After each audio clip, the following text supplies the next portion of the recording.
Okay, looking at the almanac, the signs in Ophelius on the 14th of March, but full moon was the 7th. So watch out for Ophelius on the 14th. And it's time to plant below ground crops after the full moon. And the moon's getting smaller, so it'll be below ground crops until the 21st. And that's when you start planting above ground crops, when the moon starts on the increase. So, we got the players going over there in Jacksonville. We're supposed to get maybe a little bit of rain this afternoon, but it should be good to hold off, and they should be able to play the players today. They had a beautiful day yesterday, but I bet those greens are fast, as dry as it's been here. Okay, we're going to start out with John 19, verse 20. And it's right above that it says, now Pilate, John 19:19. Now Pilate wrote a title and put on the cross, and the writing was, Jesus of Nazareth, the King of the Jews. Then many of the Jews read this title, for the place where Jesus was crucified was near the city, and it was written in Hebrew, Greek, and Latin.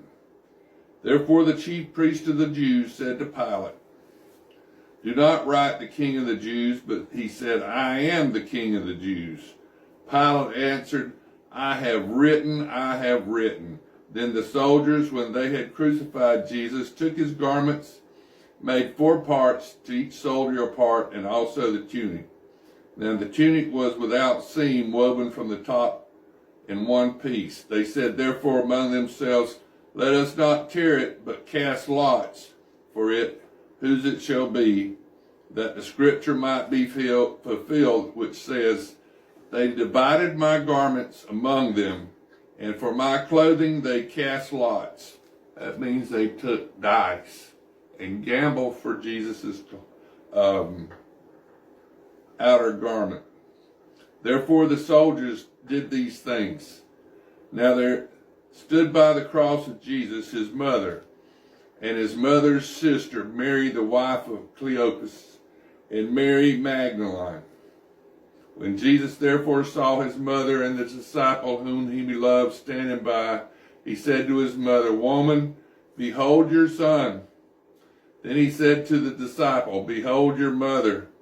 And from that hour that disciple took her to his own home. That was John the Divine, the only disciple that went to the crucifixion. The rest of them scattered. After this, Jesus, knowing that all things were now accomplished, that the scripture might be fulfilled, said, I thirst. Now a vessel full of sour wine was sitting there, and they filled a sponge with sour wine, put it on a hyssop, and put it into his mouth. So when Jesus had received the sour wine, he said, it is finished. And bowing his head, he gave up his spirit. Therefore, because it was the preparation day, that the body should not remain on the cross on the Sabbath, for the Sabbath was a high day, the Jews asked Pilate for their legs might be broken, that they might be taken away. Then the soldiers came and broke the legs of the first and of the other who was crucified with him.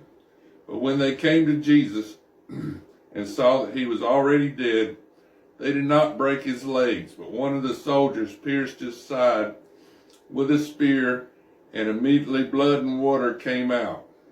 And he who has seen has testified, and his testimony is true, and he knows that he is telling the truth, so that you may believe. For these things were done that the scripture should be fulfilled. Not one of his bones shall be broken. And again another scripture says, they shall look on him whom they pierced. After this, Joseph of Arimathea, being a disciple of Jesus, but secretly for fear of the Jews, asked Pilate that he might take away the body of Jesus, and Pilate gave him permission. So he came and took the body of Jesus.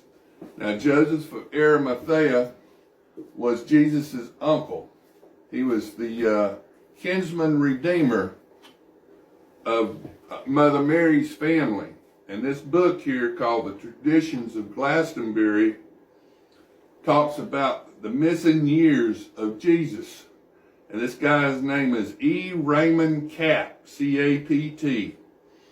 And he writes about Jesus and Mother Mary and Joseph of Arimathea, the Tin Man of Glastonbury. He's the one that had the tin mines in Glastonbury, England. And when you mix the tin with the copper, which you can bend real easy, like this copper pipe here, you can bend it real easy. But whenever you mix the tin in with the copper, you get bronze, and you get real hard weapons and swords and arrowheads and all kinds of stuff that you can make out of bronze, the shields. So the bronze was very important back during that time. So in this Traditions of Glastonbury, it talks about the years of Jesus between the ages of 12 and 30. Because in the Bible it doesn't speak anything about those years. But in this book it talks about Jesus and Mother Mary and Joseph of Arimathea making several trips to England, and there Jesus built a home for his mother in Glastonbury, England, and then later on they built a church over Mother Mary's home. And Joseph of Arimathea, 10th generation, was the king of the Round Table, King Arthur and the Round Table. King Arthur was Joseph Arimathea's 10th generation, and this book tells you all about their trips. And there is nothing in the Bible about Jesus from the time he's 12 to the time he's 30.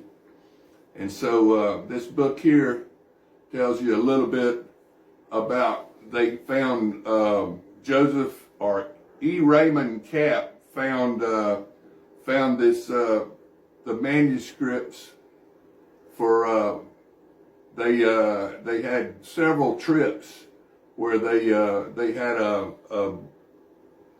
a list of all the people on the ship, and it shows Jesus' name and Joseph of Arimathea and Mother Mary made that trip to England several times. So we're going to go here to John 38. So he came and took the body of Jesus, Joseph of Arimathea, the rich man of Glastonbury, England, on the tin mines there. And Nicodemus, who at first came to Jesus by night, also came bringing a mixture of myrrh and aloes, about 100 pounds. Then they took the body of Jesus and bound it in stripes of linen with the spices, as the custom of the Jews is to bury. Now in the place where he was crucified there was a garden, and in the garden a new tomb. Joseph of Arimathea, the rich man, they buried Jesus in the rich man's tomb. Joseph of Arimathea had a tomb ready, and the burial cloth was provided by Joseph of Arimathea, the rich man's burial cloth. And Jesus had a handkerchief that went over his face, according to Jewish tradition. And he was crucified there. This is 41, John 41. Now in the place where he was crucified there was a garden, and in the garden a new tomb in which no one had yet been laid. So there they laid Jesus because of the Jews' preparation day, for the tomb was nearby. Now this is John 20.